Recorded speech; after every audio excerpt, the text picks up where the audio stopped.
Hello friends, मैं नीरज शुक्ला आपका हार्दिक स्वागत करता हूं अपने platform Venus group of commerce पे। और हम लोगों ने लास्ट वीडियो में लिबरलाइजेशन की वीडियो देखी है। ठीक है, अब उसमें हम लोगों ने क्या देखा था, इंडस्ट्रियल सेक्टर रिफॉर्म्स देख चुके थे हम लोग। और आज हम लोग की जो टॉपिक है वो टॉपिक है आपकी क्या है, एक मिनट।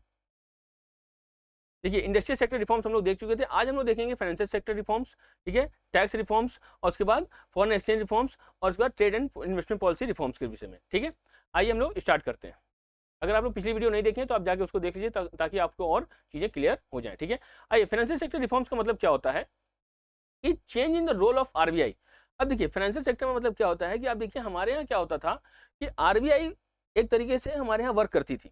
मॉनेटरी पॉलिसी वगैरह जो बनाती थी वो कौन बनाती थी, आरबीआई बनाती थी। क्यों? क्योंकि ये apex body of the all bank थी। आप जानते हैं कि हमारे अगर देश में अगर चीजें अगर बढ़ रही हैं तो वो सिर्फ और सिर्फ बैंक की कारण से बढ़ रही हैं, क्योंकि बैंकिंग अगर फैसिलिटी अगर अच्छी होती है किसी भी देश की तो वो देश आगे पनपता ही है, वो देश आगे और बढ़ता ही है। ठीक है, ग्रोथ करता है। ठीक है, तो अब हुआ क्या था, हम लोग जो रोल ऑफ द आरबीआई था उसको हम लोगों ने चेंज किया।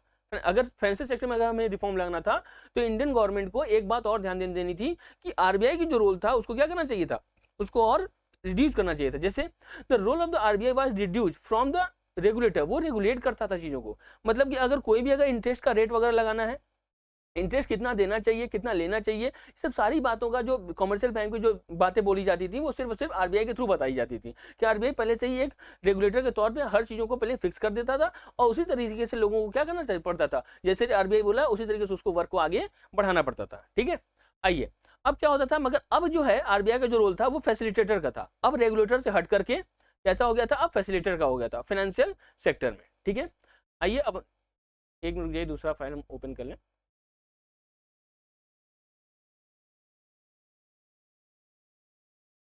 ये देखिए हमारे कुछ सोशल मीडिया हैंडल्स हैं, आप इनमें भी इन पे भी हमें फॉलो कर सकते हैं ताकि और भी चीज़ें जो आपसे रिलेटेड टू द हमारे चैनल है आपकी अच्छे तरीके से पहुंच सके आपके पास। ठीक है, अब देखिए origin of the private sector. अभी हम लोगों ने क्या देखा, आरबीआई के रोल को क्या हमने क्या किया था, रिड्यूस किया था। अब हम लोग बात करेंगे किस चीज़ की, origin of the private sector की। अच्छा, इसमें क्या था, the reform policy led to the establishment of private sector banks. मतलब क्या, अब देखिए अब गवर्नमेंट ने क्या किया, सिर्फ और सिर्फ हमारे पब्लिक सेक्टर के ही बैंक वर्क नहीं करेंगे हमारे यहाँ प्राइवेट सेक्टर के भी वर्क करेंगे। जैसे आप लोगों ने देखा आईसीआईसीआई आया हमारे पास, हमारे पास एचडीएफसी आया।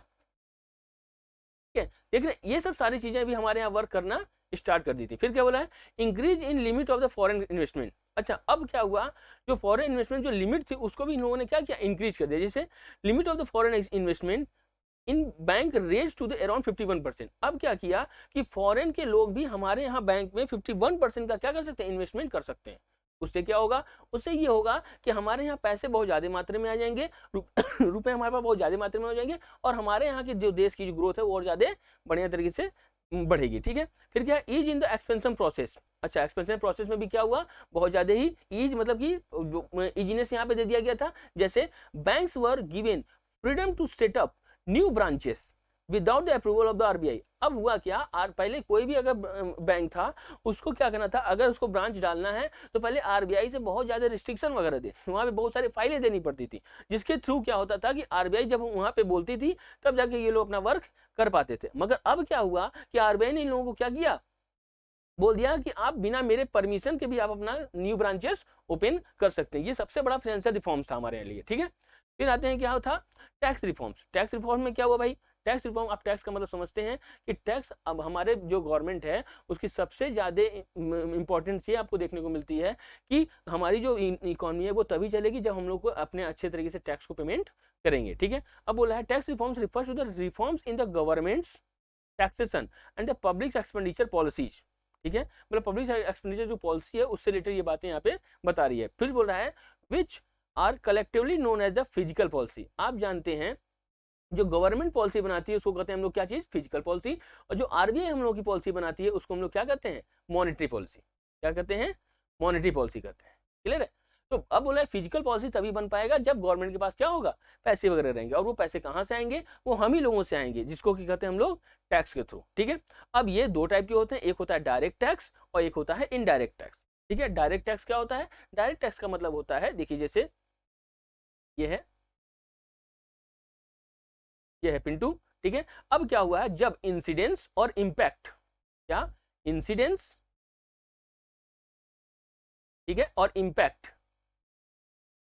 जब दोनों एक ही व्यक्ति पे पड़ता है, मतलब इसी ने पैसे कमाए हैं और जब इसी ने अगर टैक्स दिया है तो इसको कहते हैं हम लोग क्या चीज, डायरेक्ट टैक्स। मतलब जिसके ऊपर हम लोगों ने गवर्नमेंट टैक्स लगाया और उसी के ऊपर उसकी प्रभाव भी पड़ा, इंपैक्ट भी पड़ा, इंसिडेंस उसी के ऊपर हुआ और इंपैक्ट जब उसी के ऊपर हुआ उसको कहते हैं हम लोग डायरेक्ट टैक्स, ठीक है। मगर इनडायरेक्ट टैक्स क्या होता है, इनडायरेक्ट टैक्स का मतलब क्या होता है कि इंसिडेंस तो किसी और व्यक्ति के ऊपर हुआ, ठीक है, मगर इंपैक्ट उसका किसी और व्यक्ति पे पड़ा। जैसे जो आप देखते होंगे जो सेल्स टैक्स होता है वो लगाया जाता है सेलर पे, मगर वो देता कौन है, उसको देता है आपका परचेजर, मतलब जो कंज्यूमर होता है वो इनडायरेक्ट टैक्स का पेमेंट करता है। अच्छा, अब इनडायरेक्ट टैक्स किस नाम से जाना जाता है, तो अब इनडायरेक्ट टैक्स जाना जाता है आपका, अब जो इनडायरेक्ट टैक्स हमारा जाना जाता है वो जाना जाता है जीएसटी के नाम से, ठीक है। गुड्स एंड सर्विस टैक्स को हम लोग क्या कहते हैं, इनडायरेक्ट टैक्स कहते हैं, ठीक है, जो कि 1 जुलाई 2017 से हमारे यहाँ क्या है, इफेक्टिव हो चुकी है, क्लियर है। आते हैं next, major tax reforms includes, अच्छा टैक्स रिफॉर्म क्या क्या इंक्लूड हुआ भैया, बोला है rationalisation of direct tax.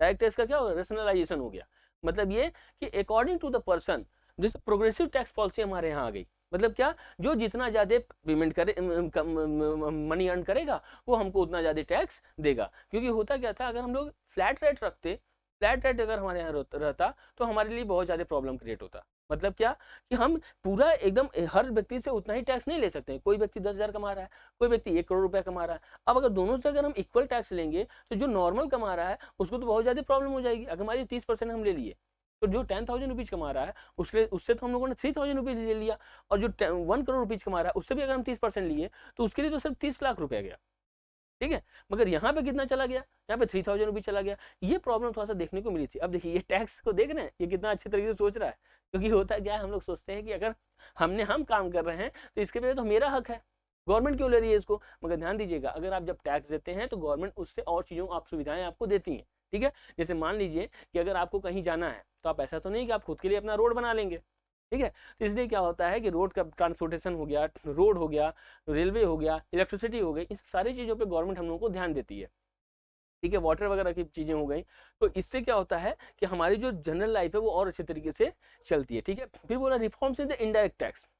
Indirect tax मतलब क्या, रिफॉर्म्स लाए इनडायरेक्ट टैक्स में। जैसे कि इनडायरेक्ट टैक्स में बोला गया कि जो आप देखते होंगे कुछ सेंट्रल गवर्नमेंट के कुछ टैक्स होते हैं, कुछ स्टेट गवर्नमेंट के टैक्स होते हैं, तो ये सब चीज़ें इनडायरेक्ट तौर पे भी इन चीज़ों को, अब देखिए जो नहीं दे पाता था, आप गुड्स और सर्विस तो लेंगे ही, उसके लेवल पे आपको कुछ ना कुछ टैक्स देना ही पड़ेगा।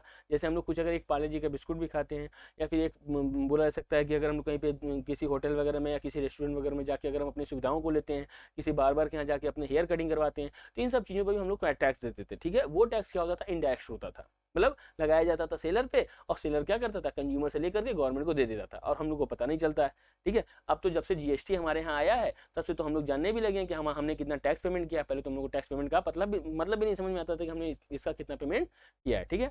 नेक्स्ट आते हैं सिंप्लीफिकेशन ऑफ प्रोसेस।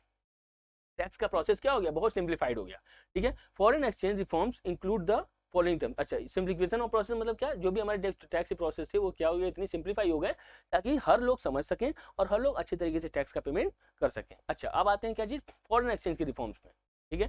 ये थोड़ा सा बोल्ड नहीं हो पाया है, ठीक है, अब इसको समझ जाइए, ठीक है, ये हेडिंग के तौर पर ही है, ठीक है। मतलब क्या, अब इसमें क्या हुआ, डिवैल्यूएशन ऑफ द रुपीज हो गए। डिवैल्यूएशन मतलब क्या होता है कि बोला है to overcome balance of payment. अब बैलेंस ऑफ पेमेंट से अगर हटने के लिए, बैलेंस ऑफ पेमेंट का मतलब क्या होता है, एक्सपोर्ट आपका क्या हो more than import, more than अगर इंपोर्ट अगर एक्सपोर्ट होगा तो उस समय क्या होगा, आपका बैलेंस ऑफ पेमेंट क्या हो जाएगा, फेवरेबल हो जाएगा। मगर हुआ क्या था, आप जानते हैं 1950 टू 1990 में हम लोगों ने क्या किया था, इम्पोर्ट सब्सटीट्यूशन वगैरह सब कुछ लाए थे, मगर तभी हमारा क्या हुआ था, एक्सपोर्ट क्या होता था, कम होता था, इंपोर्ट ज़्यादा होता था, जिसके थ्रू हम लोग क्या होते, कर्ज में ज़्यादा फंस गए थे। तो ये डिवैल्यूएशन हम लोग अपने रुपीज़ को किए थे। मतलब इसका मतलब ये होता है कि दूसरे देश की तुलना में, दूसरे देश के कंपेयर में अपने मनी को रिड्यूस कर देना। और जब हम अपने मनी को रिड्यूस कर देंगे तो हमारे यहाँ से क्या होगा, एक्सपोर्ट ज़्यादा से ज़्यादा होगा, क्योंकि बहुत सारी कंट्री हमारे यहाँ से चीज़ों को लेना चाहेगी, क्योंकि उनके देश की तुलना में हमारे देश की वैल्यू क्या हो गई, बहुत ही रिड्यूस हो गई है। देखिए जैसे मतलब अब पेमेंट क्राइसिस जो हुई थी बैलेंस ऑफ पेमेंट में, उसके लिए हम लोगों ने क्या किया, the rupee was devalued against the foreign currencies. मतलब क्या डिवैल्यू मतलब क्या हो गया, कम हो गया, फॉरेन करेंसी की तुलना में इसकी वैल्यू क्या होगी, बहुत ही ज़्यादा रिड्यूस हो चुकी है, ठीक है, क्लियर है। आइए नेक्स्ट क्या है, market determination of the exchange rate. अब क्या हुआ, एक्सचेंज रेट, जो फॉरेन एक्सचेंज जो रेट था हमारा, वो हम लोगों ने कहा कि गवर्नमेंट डिसाइड नहीं करेगी, वो डिसाइड कौन करेगा, मार्केट करेगा। ठीक है, मार्केट का जैसा भी डिमांड एंड सप्लाई उसी अकॉर्डिंग क्या होगा, फॉरेन एक्सचेंज का चीजें देखी जाएंगी। ठीक है, बोला the government allowed rupee value to be free from the its control, मतलब गवर्नमेंट का कोई कंट्रोल इसमें नहीं हुआ। अब क्या हुआ, मार्केट इस चीज को क्या करेगी, बोलेगी, मतलब क्या, आप देखिए ये डिमांड है, ये सप्लाई है। ठीक है, अब जो भी डिमांड बातें आएंगी, जितनी डिमांड होगी उतनी सप्लाई होगी, वही इक्विलिब्रियम पॉइंट होगा, और इसी पे क्या हो जाएगा, फॉरेन एक्सचेंज का क्या हो जाएगा, रेट डिसाइड कर दिया जाएगा। ठीक है, उम्मीद करते हैं आपको पूरा लिबरलाइजेशन की चीज़ें समझ में आई होंगी। ये मेरे कुछ सोशल मीडिया हैंडल्स हैं, आप इससे भी हमें फॉलो कर सकते हैं। ये इंस्टाग्राम है हमारा, ये हमारा टेलीग्राम है, और ये हमारा फेसबुक पेज है।